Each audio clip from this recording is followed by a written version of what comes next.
Hello, and welcome back to Chagpar MD.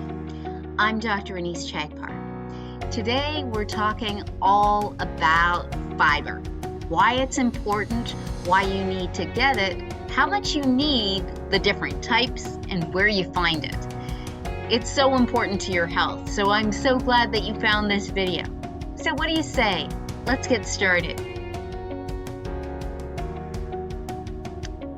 So today we're talking all about fiber. Lots of people think that fiber just comes from things that taste like cardboard, and that's simply not true. Now, sometimes you need to be a little bit innovative to find the fiber that you need, but it's so important to your overall health. So today we're going to talk all about dietary fiber, why it's important, where you can find it, the different types, soluble versus insoluble, and what difference it makes to you, and how much you really need, and how much you're probably getting now. Finally, stay with us right till the end. I'll give you some tips and tricks to really incorporate more fiber into your diet. You'll see that it's really not that difficult. So to begin with, the health benefits of fiber. There was a great meta-analysis that was published in The Lancet just last year where they looked at over 185 prospective studies, 58 clinical trials.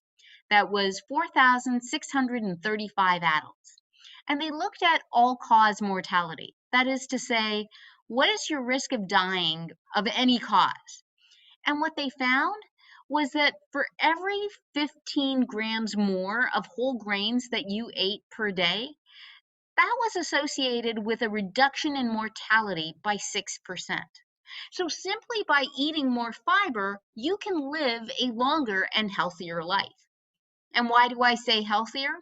Because there have been plenty of studies that have found a benefit of dietary fiber with all kinds of health conditions, from coronary artery disease to type 2 diabetes to colorectal cancer. And I will provide you all of the links to all of the evidence in the description box below. So what about weight loss? Many people are concerned about their weight, and we've certainly talked in this channel about the implications of being obese on your risk of dying, whether it's from cardiovascular disease or from cancer. Well, it turns out that dietary fiber is really important as part of your armamentarium in terms of weight loss. It may help you to feel fuller, and by doing so, reduce your calorie intake. Simply that feeling of fullness can really help.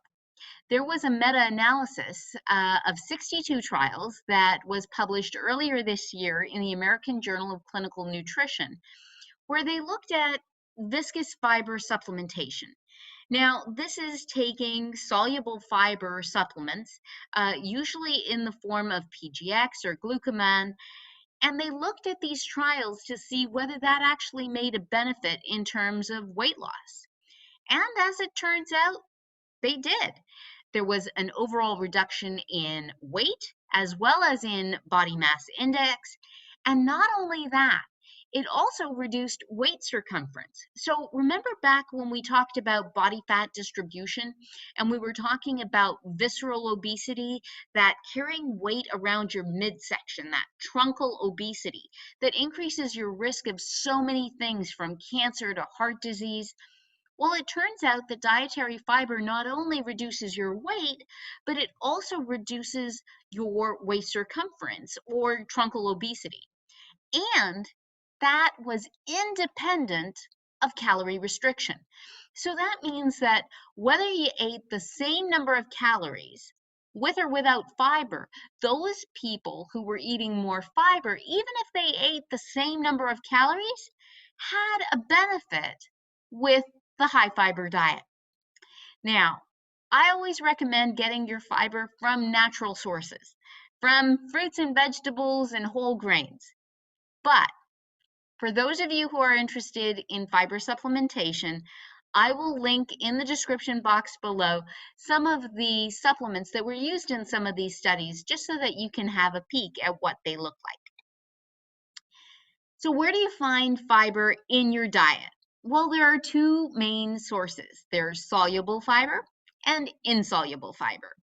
So what's the difference? Well, soluble fiber, as the name suggests, is soluble. It mixes in water. And what that does is it slows down your digestion because it pulls that water into your gut. So it lowers cholesterol and blood sugar. You can find this in things like oat bran, barley, nuts, seeds, beans, lentils, peas, citrus fruits, apples, strawberries, many vegetables. Insoluble fiber, on the other hand, adds bulk. So it really prevents constipation. You can find this in wheat bran, vegetables, whole grains. Now, here's the secret. Many fruits and vegetables actually have a little bit of both. And it turns out that fiber, regardless of whether it's soluble or insoluble, can have real benefits in terms of your health. To begin with, it's simply good for your gut. We know that fiber increases good bacteria in your gut, this microbiome, and we're learning more and more about the digestive tract and the bacteria that live in our gut. It turns out that some of these bacteria are really important for our overall health. Having a good flora, a good microbiome, reduces inflammation and can reduce colon cancer. There's an ongoing investigation to see whether your microbiome actually can have more systemic effects as well because of the reduction in inflammation. So stay tuned for more on that. So then the question is, okay, we know that fiber is good for us. It can help us with weight loss. It can help us to reduce inflammation, have a better gut biome. It can help us in terms of living a longer and healthier life in terms of coronary artery disease and so many other things. So how much do we really need? Most studies have recommended a minimum of 25 to 29 grams per day, and it varies by gender. So women want to try to get 21 to 29 grams a day, men 30 to 38 grams a day. Why the range? Well, it also varies in part on your age. So women and men under the age of 50 should try to get towards the higher end of that fiber spectrum. So more on the 29 grams a day for women, 38 grams a day for men. If you're over 50, you could probably do with a little less. Now, the question that you're probably asking now is, well, don't I already get that much? And the answer is, not likely. If you're the average American, you're likely getting probably about half that quantity.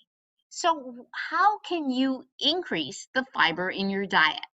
Well, here are some tips and tricks to getting more fiber. One is snack mindfully. Think about fruits and vegetables as snack. After all, they are nature's candy. Look for ingredients that have whole grain on the label and try to really get more of those into your diet. And then experiment with sources of fiber that you may not have thought of. Maybe try beans or legumes. Maybe try a new vegetable that you haven't thought of before. Or experiment with some of the fruits in the fruit aisle in the grocery store. Now, one thing I'll caution you on. When you're increasing fiber in your diet, you really want to make sure that you stay hydrated. So drink plenty of water. Otherwise, you can get a little bit bloated. But other than that, fiber is a great way to increase your longevity and your health. I hope that you found this video helpful. If you liked it, please like and share it. Leave me some comments in the description box below. Have you tried a new source of fiber? What was that like? Have you experimented with things that you never thought you could have? Have you tried fiber supplementation? Did you learn something in this video that you didn't know before? And finally, let me know what other topics you want covered. Remember, I'm here to try to build a community and to provide you with evidence-based information that you can use for your overall health and wellness. I hope you've enjoyed this video. If you'd like to see more content, please do like, share, and subscribe. Hit the notify button so that we make sure that you get all of this great content every week. Until next week, I'm Dr. Anise Chagpar, wishing you all a safe and healthy week.